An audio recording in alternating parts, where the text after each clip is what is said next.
নমস্কাৰ বন্ধু বান্ধৱীসকল, আজি মই আপোনালোকৰ লগত আলোচনা কৰিম অহাকালি 5 মে'ত বনিছে দুৰ্লভ ও মহাসংযোগ। এই 6 ৰাশিৰ ভাগ্যত লাগিব লটাৰী। গতিকে ইয়াৰ বিষয়ে যদি সবিশেষ জানিব বিচাৰে তেন্তে আহক প্ৰথমে ভিডিঅ'টি আৰম্ভ কৰি লওঁ। বন্ধুসকল, এইবাৰ বহাগ পূৰ্ণিমা অৰ্থাৎ বুদ্ধ পূৰ্ণিমাৰ নিশা বছৰৰ প্ৰথমটো চন্দ্ৰগ্ৰহণ হ'বলৈ গৈ আছে। এই গ্ৰহণ ছাতি নক্ষত্ৰৰ তুলা ৰাশিত লাগিব। এই চন্দ্ৰগ্ৰহণৰ সময়ত মংগল আৰু শুক্ৰ দুয়োটা মিথুন ৰাশিত থাকিব। একে সময়তে বুধে মেঘ ৰাশিত সূৰ্যগুৰু আৰু ৰাহুৰ সৈতে চতুৰ্গ্ৰহী যুগৰ সৃষ্টি কৰিব। এনে পৰিস্থিতিত জ্যোতিষৰ মতে এই বছৰৰ প্ৰথমটো চন্দ্ৰগ্ৰহণ এই 6 ৰাশিৰ বাবে অনুকূল থাকিব, যাৰ ফলত এওঁলোকে কেৰিয়াৰ আৰু আৰ্থিক বিষয়ত আকাংক্ষিত ফলাফল লাভ কৰিব পাৰে। ইয়াৰ লগতে বুধ আৰু মংগল গ্ৰহৰ মাজত ৰাশি পৰিৱৰ্তন হ'ব। শুক্ৰ আৰু মংগল গ্ৰহৰ মিত্ৰতা হ'ব। ইয়াৰ প্ৰভাৱত মিথুন ৰাশিকে ধৰি এই 6টা ৰাশিৰ বাবে চন্দ্ৰগ্ৰহণ অতি শুভ আৰু ফলপ্ৰসূ হ'ব। ইয়াৰ মুঠ সময় হ'ব 4 ঘণ্টা 15 মিনিট। বন্ধু বান্ধৱীসকল, এতিয়া জানো আহক সেই ৰাশিকেইটাৰ সম্বন্ধে। ইয়াৰ ভিতৰতে প্ৰথম ৰাশিটিয়ে হৈছে মিথুন ৰাশি।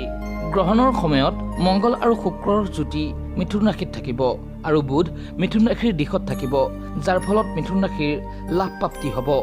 সোমাই থকা ধন পুনৰ ঘূৰাই পোৱাৰ যোগ ৰৈছে। বিবাহিত ও প্ৰেম জীৱনত প্ৰেম আৰু সম্প্ৰীতি বাঢ়িব। সন্তানৰ ফালৰ পৰা সুখ লাভ কৰিব। এই সময় আপোনাৰ বাবে অনুকূল থাকিব।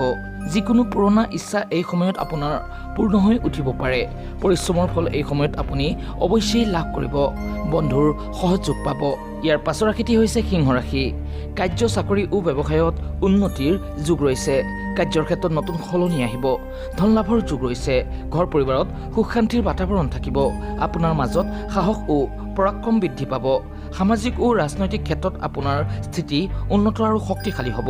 নিজৰ সাহসী সিদ্ধান্তৰ দ্বাৰা লাভৱান হ'ব। সময় আপোনাৰ পক্ষত থাকিব। ইয়াৰ পাছৰ ৰাশিটি হৈছে ধনু ৰাশি। চন্দ্ৰগ্ৰহণ ধনু ৰাশিৰ বাবেও থাকিব অতিকৈ শুভ। চাকৰি, কাৰ্য, ব্যৱসায় ও কেৰিয়াৰত এই সময়ত শুভ পৰিণাম দেখিবলৈ পাব। সুখ সুবিধা বৃদ্ধি পাব। ধন লাভৰ প্ৰবল যোগ ৰৈছে। ব্যৱসায়ত লাভ মিলিব। চাকৰিত পদোন্নতিৰ যোগ ৰৈছে। সন্তানৰ উন্নতিয়ে মনত সুখ দিব। বৈবাহিক জীৱন থাকিব সুসময়। ইয়াৰ পাছৰ ৰাশিটি হৈছে মকৰ ৰাশি। চাকৰি ও ব্যৱসায়ৰ বাবে এই চন্দ্ৰগ্ৰহণ অনুকূল থাকিব। সমাজত মান সন্মান ও প্ৰতিষ্ঠা বৃদ্ধি পাব। স্বাস্থ্যৰ উন্নতি ঘটিব। আমদানি আপোনাৰ বৃদ্ধি পাব। প্ৰেমত থাকিব মধুৰতা। যিকোনো আধৰুৱা কাম সফলতাপূৰ্বক এই সময়ত আপোনাৰ পূৰ্ণ হৈ উঠিব। লাভৰ নতুন নতুন দিশ লাভ হ'ব। এই সময় আপোনাৰ বাবে অতিকৈ শুভ তথা উত্তম হিচাপে ৰ'ব। বন্ধু বান্ধৱীসকল, ইয়াৰ পাছৰ ৰাশিটি হৈছে কুম্ভ ৰাশি। এই সময়ত আপুনি আপোনাৰ ভাগ্যৰ পূৰ্ণ সমৰ্থন লাভ কৰিব। পিতৃ আৰু পিতৃপক্ষৰ সৈতে আপোনাৰ সম্পৰ্ক উন্নত হ'ব আৰু ইয়াৰ পৰা আপুনি সুবিধাও লাভ কৰিব। এই সময়ত ধৰ্ম আধ্যাত্মিকতাৰ প্ৰতি আগ্ৰহী হ'ব। নিৱেশৰ ফালৰ পৰা লাভ পাব। চাকৰিৰ ক্ষেত্ৰত কৰা প্ৰয়াস সফল হ'ব। জীৱনসংগীৰ সৈতে সম্বন্ধ আপোনাৰ মজবুত থাকিব। ব্যৱসায়ত লাভ মিলিব। ধন লাভৰো প্ৰবল যোগ দেখা যায়। বন্ধু বান্ধৱীসকল, একেবাৰে শেষৰ ৰাশিটি হৈছে মীন ৰাশি। এই গ্ৰহণ মীন ৰাশিৰ বাবে আৰ্থিক লাভৰ ক্ষেত্ৰত অতি শুভ থাকিব। চন্দ্ৰগ্ৰহণৰ পৰা 10 দিনৰ ভিতৰত কোনো ফালৰ পৰা হয়তো লাভ পাব পাৰে। পৰিয়ালত সকলোৰে সহযোগ পাব। দাম্পত্য জীৱন থাকিব সুসময়ে। অকস্মাত কোনো ফালৰ পৰা হয়তো ডাঙৰ সুখবৰ প্ৰাপ্ত কৰিব পাৰে। সেয়ে বন্ধু বান্ধৱীসকল, যদি এই ভিডিঅ'টি আপোনালোকৰ ভাল লাগিলে তেন্তে তলৰ কমেণ্টত শুদ্ধ মানে লিখিবলৈ নাপাহৰিব। ওম হুম হুমাই নমঃ।